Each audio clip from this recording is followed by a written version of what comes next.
नमस्कार दोस्तों, स्वागत है आपका साक्षी जर्नल में। हम पढ़ रहे हैं आचार्य प्रशांत जी की ये पुस्तक स्त्री आंतरिक बल की ओर। आज पाठ 19 में हम इससे अभ्यास 11 अगले जन्म मोहे बिटिया न कीजो का दूसरा भाग और अंतिम भाग पढ़ेंगे। यदि आपने पाठ 18 नहीं देखा या सुना है तो पहले उसे अवश्य देखिए और सुनिए, क्योंकि यह उसी चर्चा का अगला भाग है। पाठ 18 में हमने यहाँ तक पढ़ा था, जिसमें आचार्य जी ने कहा नित्य तत्व तो एक ही है ना, उसको आत्मा बोलते हैं, उसी को परमात्मा बोलते हैं। उसी पे श्रोतागण ने कहा सत्य का। तो फिर आगे देखते हैं आचार्य जी ने क्या कहा। गलत कर दिया ना, तो मुझे इसको बदलना चाहिए, गिलास को हाथ में लेकर दिखाते हुए। इसी तरीके से संस्कृति सत्य नहीं होती, उसे समय समय पर बदलना चाहिए, और बदलती तो रहती है भाई, कौन कहता है नहीं बदलती है। आप ऐसी ही संस्कृति में चल रहे हो जैसी 50 साल पहले थी। जो आज संस्कृति के बड़े पुरोधा और पैरोकार बनकर घूम रहे हैं और नारे लगाते हैं, वो भी क्या उसी संस्कृति का पालन कर रहे हैं जो 50-100 साल पहले चलती थी। जल्दी बोलो। तो संस्कृति तो बदल ही रही है, जब बदल ही रही है तो उसे ढंग से ही बदल डालो ना। किसी समय पर तो सती प्रथा भी आपकी संस्कृति का अंग होती थी कि नहीं होती थी। व्यंग करते हुए आचार्य जी बोलते हैं तो भाई संस्कृति तो बदलनी ही नहीं चाहिए, चलो सती प्रथा भी रखते हैं सती प्रथा। हाउ एक्साइटिंग, कितना रोमांचक। संस्कृति तो बदलनी ही नहीं चाहिए, और संस्कृति में तो फिर सब कुछ आता है ना, खान पान, पहनावा ओढ़ावा इत्यादि। ये मोमोज और मंचूरियन कहाँ से आ गए? ये जितने संस्कृतिवादी हैं मैं इनसे बात कर रहा हूँ। ये तुमने नाचोज मुंह में डाले कैसे? बाहर निकाल। चिप्स लेकर घूम रहा है, संस्कृति कहाँ गई तेरी? भारतीय संस्कृति में चिप्स कब थे बताइए? कौन से ऋषि ने, देवता ने, गंधर्व ने, किन्नर ने, यक्ष ने चिप्स का पान किया था? बोलो, किया था क्या किसी ने? तो तूने चिप्स कैसे खाए? इसका चिप्स छीनो अभी। इसको चाइनीज़ भी खाना है, इनको मैक्सिकन भी खाना है, लेकिन जहाँ मौका मिले नारा बहुत जोर से लगाना है भारतीय संस्कृति। और ये क्या कॉलरधारी बनकर घूम रहे हो? ये क्या होता है? अपना कॉलर दिखाते हुए आचार्य जी बोलते हैं। और तुम कुर्ता पैजामा मत पहन लेना, कुर्ता पैजामा भी मुसलमान लेकर के आए थे, तुमको तो वही करना है ना जो आदिकाल से होता आ रहा है। तो आदिकाल में क्या पहना जाता था? लंगोट। भाई संस्कृति पर चलना है। ये क्या तुम ये नीचे ट्राउजर कस करके आ गए हो जी? हमारे देवता अवतार ये सब थोड़े ही धारण करते थे। लेकिन जिन्हें धर्म नहीं पता वो संस्कृति को पकड़ करके बैठ जाते हैं, और जिन्हें अध्यात्म नहीं पता तो वो धर्म को पकड़ के बैठ जाते हैं। अच्छे से समझना, असली चीज़ क्या है? अध्यात्म है। जिन्हें अध्यात्म नहीं पता वो किसको पकड़ लेंगे? तो धर्म को। और जिनको धर्म भी नहीं पता तो वो किसको पकड़ लेंगे? संस्कृति को। और यही हुआ ही है। भारत गहराई से एक अधार्मिक और अनाध्यात्मिक देश है। ये बहुत झूठी बात है कि India is a religious country. Bharat एक धार्मिक देश है। भारत गहराई से अधार्मिक है। हाँ, सांस्कृतिक हम जरूर हैं। ये कल्चर है जिसको हम पकड़े बैठे हैं। अब वो भी हट रहा है, अच्छे से हट रहा है और ज़बरदस्त तरीके से हट रहा है। उसका भी हम ऊपर ऊपर बस से पाखंड ही कर रहे हैं। हट तो वो भी रहा है, तो ले देकर हमारे पास कल्चर भी नहीं रही। लेकिन एक बात तो तय है कि स्पिरिचुअलिटी, अध्यात्म और प्योर रिलीजन यानी शुद्ध धर्म, ये तो बिल्कुल ही नहीं है हमारे पास। यही सब चीज़ें हैं। फलाना टीका लगा दो, चंदन लगा दो, सिर घुटा दो। मुंडन करा रहे थे, मैंने कहा काहे को? तो बोले आप समझते नहीं, हमारी संस्कृति में जो कुछ है उसके बड़े साइंटिफिक यूजेस यानी वैज्ञानिक उपयोग है। अंग्रेजी वाले बाबा ने बताया। मैंने पूछा क्या? तो बोले देखो, सिर घुटा दोगे तो बाल नहीं रहेंगे। मैंने कहा ये तो मैंने सोचा ही नहीं था। कितनी गुड़ बात आपने बोल दी। अहम ब्रह्मास्मि के समतुल्य बात बोली है आपने। सर घुटा दोगे तो बाल नहीं रहेंगे, गजब। तो फिर आगे बताइए थोड़ा। तो बोले बाल नहीं रहेंगे तो गर्मी लगेगी। मैंने कहा हाँ।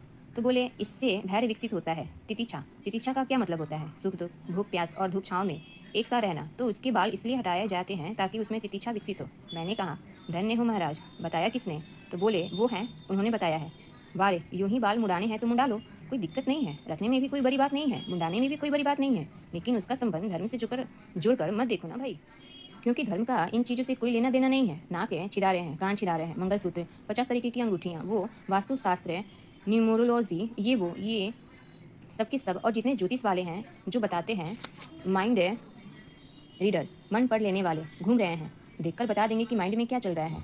इनमें से आधे अपने आप को आचार्य बोल रहे हैं। मुझे कुछ ऐसी चिढ़ सी हो रही है, हटा ही दूंगा आचार्य अपने नाम से। हटाओ, ये रखना ही नहीं है मुझे। अच्छा भला नाम है मेरा प्रशांत, इतना ही रखूंगा। ये हो जाएगा, आप देखिएगा।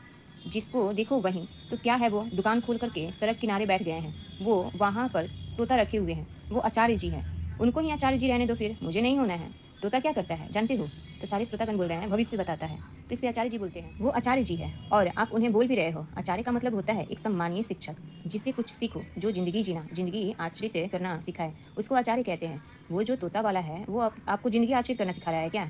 आचार्य हो गया वो। आचार्य हुए थे शंकर, आचार्य रामानंद, इनके नाम के आगे आचार्य जुड़ता है तो कुछ बात है। पर हमें नहीं पता, हमें सब कुछ धार्मिक लगता है, सब कुछ धार्मिक लगता है। कोई बस धोती वाला आ गया, कोई धोती वाला आ जाए, तिलक लगा कर रखा हो और थोड़ी बहुत संस्कृत बोल दे तो कहना ही क्या, सब धर्म हो गया। बेटियों को पढ़ाओ लिखाओ, तुम्हारे काम आएगी। प्रेम नहीं है तो कम से कम स्वार्थ को ही विवेकपूर्ण रखो। बेटियों से प्रेम के नाते उनको पोषण नहीं दे सकते तो अपने स्वार्थ के नाते ही उनका ख्याल रख लो। स्वार्थ की पूर्ति भी बेटियों से ज़्यादा अच्छे से हो जाएगी, क्योंकि प्राकृतिक तौर पर महिलाओं में मोह थोड़ा ज़्यादा होता है। माता पिता के प्रति भी मोह लड़की में थोड़ा ज़्यादा होता है। लड़का ऐसे ही होता है, वो उड़ जाएगा, तुमको लगता भर है कि घर में रहेगा, वो वंश का चिराग है, वगैरह वगैरह कुछ नहीं। वो घर में रहेगा, खून पिएगा और तुम्हारी जायदाद लूटेगा। घर में रहता ही इसलिए है, कहता है मेरा ही तो होने वाला है, बुढ़वा टरे जल्दी।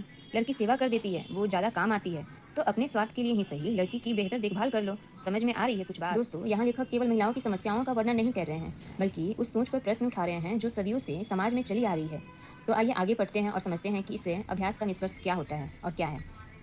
तो इस पे बोलते हैं आचार्य जी, लेकिन ये सब कुछ नहीं हो पाएगा जब तक लड़की क्या है, पराया धन है। अगर तय ही कर रखा है कि उसको घर से निकाल ही देना है, लात से ही मारकर, लात ही तो मारते हो और क्या करते हो।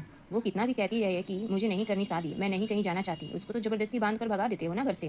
निकल, अब तो कहीं और की गाय हो गई, मत निकलो उसे, मत निकालो उसे घर से। और लड़कों से भी कह रहा हूँ, तुम्हें क्या शौक पड़ा है, घर छोटे छोटे होते हैं, जगह होती नहीं, काहे को वहाँ पर एक लड़की लाकर रखनी है, बेकार में ठुसम ठुस से मचेगी। इससे अच्छा है उसको उसके घर पे रहने दो और तुम अपने घर पे रहो। महीने में एक बार कहीं घूम आया करो, थोड़ा इंद्रिय संयम भी बना रहेगा और प्रेम भी बचा रहेगा। रोज रोज एक दूसरे का मुंह देखते हो फिर नोचते हो, इससे कई बेहतर है कि वो अपने घर में रहे, तुम अपने घर में। कभी कभार मिल लो शाम को, अच्छा लगेगा ना। प्रेमियों की तरह मिलोगे, पति पत्नी की तरह नहीं मिलोगे। फिर सोचो, पति पत्नी भी डेट पे जा रहे हैं, अच्छी बात है कि नहीं है। पहले से तय कर लो आज मिलेंगे क्या, या फिर शाम को आ जाना, खाना वाना खाते हैं। मजाक भर नहीं कह रहा हूँ, मजाक से थोड़ा आगे की बात कर रहा हूँ। और कुछ ऐसा भी नहीं है कि अलग अलग शहरों में है तो कैसे मिले। अब तो सुपर एक्सप्रेसवे है, 300-400 किलोमीटर भी है तो भी 2-4 घंटे में पहुंच जाओगे। ट्रेन ले लो, फ्लाइट ले लो। महीने में एक बार की ही बात है, नहीं तो 2 महीने, थोड़ा ज़्यादा संयम बना रहेगा। या कम से कम एक चक्रीय व्यवस्था रखो कि कुछ दिन तुम मेरे यहाँ आकर रह ले, कुछ दिन मैं तेरे घर आकर रह लूँगा। तो कहेंगे ऐसे थोड़ी ही होता है, हमारी संस्कृति के खिलाफ है ये सब बातें। काहे भाई, उसके घर के पानी से टाइफाइड हो जाएगा क्या तुमको, क्या समस्या है। घर जमाई थोड़े ही बनना होता है, अपमान की बात होती है, इज्जत कम हो जाती है। इज्जत होगी अगर तुम्हारी तो कम नहीं होगी, और इज्जत लायक नहीं हो तो फिर कम करने की ज़रूरत नहीं होगी। यहाँ बॉक्स में बोली गई बात देखिए। लड़की को पूरा विकास देकर के देखो। जिन्होंने जाना उन्होंने कहा है कि पुरुषों से विकास की श्रृंखला में थोड़ा सा आगे ही होती है शायद, स्त्री पीछे नहीं होती है। फिर बैंक अकाउंट अलग अलग रखो ताकि लड़की को ये अधिकार रहे कि अपना पैसा अपने माँ बाप के ऊपर भी खर्च सके, लेकिन उसके पहले कमाना पड़ेगा। और लाला जी ये तय करके रखते हैं कि उनकी लड़की कमाने लायक है, कभी बने ही ना। जब उसको पढ़ाओगे नहीं लिखाओगे नहीं तो वो कमाएगी कैसे। जब उसके दिमाग में बचपन से ठूस दोगे कि तुझे तो गाय बनना है, बच्चे जनने हैं, दूध देना है, तो काहे को कमाएगी। लड़की को इस लायक बनाओ कि वो कमाए। जब कमाएगी तो उसकी कमाई भाई लाला जी तुम्हारे भी कमाएगी, फिर भ्रूण हत्या की जरूरत ही नहीं पड़ेगी। फिर लड़की के जन्म लेने पर शोक नहीं मनाओगे और फिर लड़कियों का मानसिक स्वास्थ्य भी ठीक रहेगा। इसमें कोई शक नहीं है कि लड़कों की अपेक्षा आमतौर पर लड़कियों का मानसिक विकास भी ठीक से नहीं होता। उनमें असुरक्षा की भावना बहुत रहती है, जिस वजह से चिड़चिड़ी रहती है, हिंसक रहती है, जिसको आप मूड स्विंग बोलते हो। उनको अपने मन का कुछ पता ही नहीं होता, अंधविश्वासी ज़्यादा हो जाती है, भावुक ज़्यादा हो जाती है, उल्टे पुल्टे निर्णय ले लेती है। और जब वो ऐसी करती जाती है तो उससे लोक संस्कृति में ये मान्यता है और मुख्यता तो हो जाती है कि लड़कियां तो होती ही हैं बेकार। दोस्तों, जितना हम इस अध्याय में आगे बढ़ते हैं उतना ही स्पष्ट होता है कि परिवर्तन केवल कानून से नहीं बल्कि हमारी सोच से शुरू होता है। अब आगे पढ़ते हैं। देखो ना कैसे कर रही है, फालतू में रो रही है, कभी हंसने लग जाती है, कभी चीखती रहती है, बिना बात के लड़ती है, चिल्लाती है। वो ऐसे इसलिए है क्योंकि तुमने उसे कभी सही शिक्षा और पोषण दिया ही नहीं। ना वो मन का कुछ जानती है, ना वो संसार का कुछ जानती है, तो फिर वो भावनाओं के आवेग में बहती रहती है। असुरक्षा की मारी हुई है, इसलिए उसमें ईर्ष्या इतनी ज़्यादा रहती है। ये सब देखते हो ना, झगड़ालू होना, ईर्ष्यालु होना, बहुत ज़्यादा मोह और ममता के वंशीभूत होना, ये सब आप पाते हो महिलाओं में। जब आप देखते हो कि कोई महिला इस तरीके से निम्न कोटि का व्यवहार कर रही है तो आप कहते हो औरत है ना, इसलिए ऐसा कर रही है। वो औरत होने के नाते ऐसा नहीं कर रही है, वो इसलिए कर रही है क्योंकि तुमने उसे कभी ठीक से शिक्षित ही नहीं किया। और शिक्षा उतनी नहीं है जो स्कूल कॉलेज में मिलती है। मानसिक शिक्षा दूसरी चीज़ होती है, वो माँ बाप को देनी होती है गुरु बन करके। गुरु हम लड़कों को ही नहीं देते, लड़कियों को क्या देंगे। अभी हमने महिलाओं की ये हालत कर दी है कि पुरुषों का एक बड़ा पढ़ा लिखा और लगभग समझदार वर्ग है जो इस निष्कर्ष पर पहुंचने लगा है कि किसी लड़की या महिला के संपर्क में आना माने जिंदगी खराब करना, क्योंकि ये पॉजेसिव यानी मलिकाना होती है, जेलस यानी ईर्ष्यालु होती हैं, बात समझती नहीं, चीज़ों की गहराई में नहीं जाती, सुपरफिशियली यानी सतही जीती हैं, हर समय तुलना करती रहती है, असुरक्षित अनुभव करती है, इनसिक्योरिटी इनमें बहुत ज़्यादा होती है और उसकी वजह से फिर हिंसक हो जाती हैं। एक बहुत बड़ा तबका है पुरुषों का, MGTOW सुना है, main going their own way. एक छोटा सा तबका है पर ये मुहावरा प्रचलन में आ चुका है। वो कहते हैं हमें इनसे कोई संबंध ही नहीं रखना, ये बहुत परेशान करती हैं, खोपड़ी खा जाती है, जिंदगी नर्क कर देती है। उसकी वजह क्या है? उसकी वजह है ये अभिभावक। बार बार बोलता हूँ मैं कि गर्भ में जन्म तो एक पशु का होता है। उस पशु को अगर तुम सही से परवरिश नहीं दोगे तो वो पशु ही रह जाएगा। परवरिश में श्रम लगता है, धन लगता है, ध्यान लगता है, प्रेम लगता है। ना तुम श्रम करना चाहते हो, ना धन खर्च करना चाहते हो, प्रेम तुम्हारे पास है नहीं, तो लड़की फिर सदा अर्ध विकसित ही रह जाएगी। और अर्ध विकसित होने का मतलब होता है अर्ध विक्षिप्त होना। यहाँ बॉक्स में देखिए, स्त्री को पूजने से नहीं होगा, उसे पोषण दो। उसे पूजा नहीं पोषण चाहिए, शारीरिक, आर्थिक, मानसिक, आध्यात्मिक, उसे पोषण दो।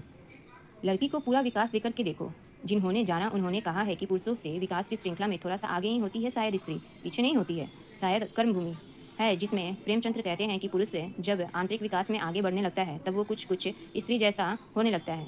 तो स्त्री पीछे नहीं है पुरुष से, या तो बराबर की होती है या तो कुछ आगे होती है। लेकिन हमने उसको बहुत पीछे का कर डाला है। ऐसा भी नहीं है कि हम उसे बहुत पीछे का मानते हैं, बल्कि हमने उसे वाकई बहुत पीछे कर डाला है। और ये हमारी संस्कृति का कमाल है कि हमने बर्बाद ही कर दिया अपने आधी जनसंख्या को। कहने को हम उसको देवी बोल करके पूछते हैं, देवी है, माँ है, ये सब पूछते रहते हैं, लेकिन उसको बर्बाद कर डाला है।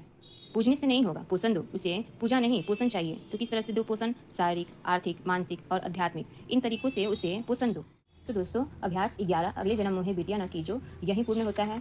यदि इस अध्याय में आपको सोचने पर मजबूर किया है तो अपनी राय कमेंट में ज़रूर लिखें। अगर आपको यह बुक रीडिंग सीरीज़ पसंद आ रही है तो वीडियो को लाइक करें, चैनल को सब्सक्राइब करें और पूरी प्लेलिस्ट को जरूर देखें। अगले वीडियो में हम पुस्तक के पाठ 20 और नए अभ्यास के साथ फिर मिलेंगे। तब तक के लिए आप अपना स्वास्थ्य ध्यान से रखिए। धन्यवाद, नमस्कार।